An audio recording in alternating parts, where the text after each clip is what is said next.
that the country is under new management, he said. And around Australia they cheered. They're still cheering. Which prompts the question, doesn't it? What kind of country has he inherited? What kind of country is he now managing? One of the big issues he faces is this question of renewable energy. The demonisation of coal-fired power has meant that the previous government treated as holy writ the expensive production of solar energy and wind energy. Forget the fact that this has priced us out of the market. Just forget that for a moment. These things proceeded under a previous federal government without any regard for the well-being of communities across Australia. I've mentioned this wind farm issue before. I mention it again because who of us would swap places with the woman who wrote to me yesterday? Alan, I arrived home this afternoon from a couple of days' respite from the Macarthur wind factory. This is in Victoria, but we've got this exact situation in New South Wales, supported and endorsed by the O'Farrell government. Respite from the Macarthur wind factory to see all the turbines off at 4:30 p.m. I thought, great, no infrasound. When I walked into my home, it felt quiet and peaceful. The air was clear. At 6:15 p.m, I was at my computer and I thought a large truck was coming down my driveway. I had to stop what I was doing and listen for a moment to work out what was going on. The noise was horrendous. The rumbling and rattling and thumping and banging. For a moment, I wasn't sure what it was. I drove down to the corner and saw all the turbines turning. That was what the ruckus was about. They were all being turned on again. Since then and now, at 8:55 p.m, I felt as though I could jump out of my skin or go around with a punching bag. My muscles feel tight and electric. I feel as though I want to release this enormous energy. The air in the house is electric. My body's vibrating, and my voice is even vibrating when I speak. Now I know how the prisoners felt in the war when Germany used infrasound to torture them. This is what it must have been like to send them mad, to scramble their brains, to render them helpless. This is infrasound, Alan. You know it, I know it, and my independent acoustician knows it. Turn the turbines off at night, please, so that we can at least get a good night's sleep. Do the decent thing, if that is at all possible. This is AGL. Another. Alan, I had a dreadful night last night. At 9:30 p.m. I developed a headache for no reason. That lingered until I went to bed. As I lay in bed at approximately 11:30 p.m, I could feel the vibration running through my body, and my right leg and hip started to ache. It's the most unnerving and frightening feeling. I consequently kept waking up on the hour all night, as I do every other night. I'm so tired today. I feel absolutely terrible. I feel like crying. I'm so depressed. Turn the ruddy things off at night. This physical and emotional abuse from AGL has to stop. This infrasound problem has to be fixed. Our homes are saturated with it. How can anyone be expected to go about their daily chores when they're so tired? It only takes one poor lack of judgment from a sleep-deprived person to cause a fatality. Those are people in the country that's under new management. What is going to be new for these people? Nothing, I would suggest, if you've got this fellow McFarlane made Energy Minister. Remember I told you last week the New South Wales Planning Assessment Commission had improved Infigen Energy's proposed $200 million 33 wind turbine farm near Wellington in the central west of New South Wales. By the way, Infigen are mates with McFarlane, the member for the Darling Downs, the coal seam gas king, who may be the resources minister. I have spoken to Mr Abbott about this issue. The Planning Assessment Commission, in granting approval in New South Wales for this wind farm near Wellington, dismissed even the possibility of adverse health effects from turbine noise. And it argued that New South Wales Health, quote, was very clear in its advice. There is no published scientific evidence to link wind turbines with adverse health effects, unquote. That is a lie. And then this unelected mob, the Planning Assessment Commission in New South Wales, conceded noise from wind turbines, quote, may cause some disturbance to people living within 700 metres of them. But it said the planned 2-kilometre buffer zone around the Bodangora wind farm near Wellington was quite highly conservative and demonstrated a very precautionary approach. Needless to say, Infigen Energy's development manager, Frank Boland, said the Planning Assessment Commission's decision, quote, not only gives us comfort, but also should give comfort to anyone with health concerns about the project. How can these vandals use the word comfort? Sarah Laurie is a former rural GP. She's now the CEO of the Warburg Foundation, which is a national Australian organisation formed in 2010 to facilitate properly conducted, independent, multidisciplinary research into the new health problems identified by residents living near wind turbines. Sarah Laurie, good morning. Good morning, Alan. Shouldn't the New South Wales Health Department official be sacked spot on, who's given that advice to the Planning Assessment Commission of New South Wales? Look, Alan, I think that is extraordinary advice. It's untrue, as you said.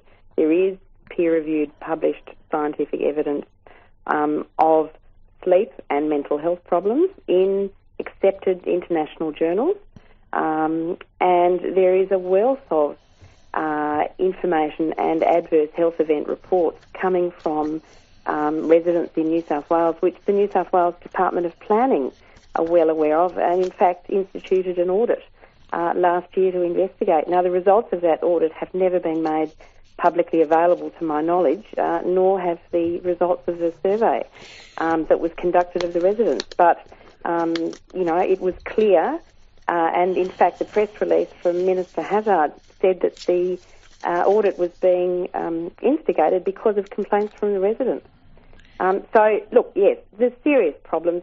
There's semantic games going on because there has been so little research into this specific area. But here is a letter signed from the Deputy Director General and the Chief Health Officer of New South Wales Health, Dr. Kerry Chant, which says, advising the Planning and Department of Planning and Infrastructure, and I've got the letter in front of me, New South Wales Health advises there is currently no health evidence to support a generic 2-kilometre separation distance from a proposed wind turbine. In other words, there's no need to even have a 2-kilometre separation. Yeah, that's just appalling.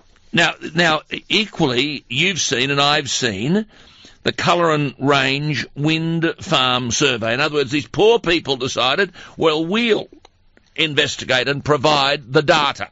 Yep. 68.5% of residents who live between 0 and 10 kilometres of these wind turbines, and these are fair dinkum, this is down near Goulburn, returned the survey with 83% saying they were impacted by noise and or vibration. 91% of those who responded out to 8 kilometres said they were impacted by noise and or vibration, which is impacting on their sleep and their health. 20 respondents have lodged an estimated 322 complaints. How can these people say, as this woman has said, she's the Deputy Director General, Population and Public Health, the Chief Health Officer of New South Wales Health advises there is currently no health evidence to support a 2-kilometre separation distance from a wind turbine? Look, well, these people, they should, someone should sue them. I'm sorry? Someone should sue them. Well, that takes money, and these people, as you know from the communications that you have with them, they're absolutely exhausted, and they find it difficult to function in their daily lives, let alone...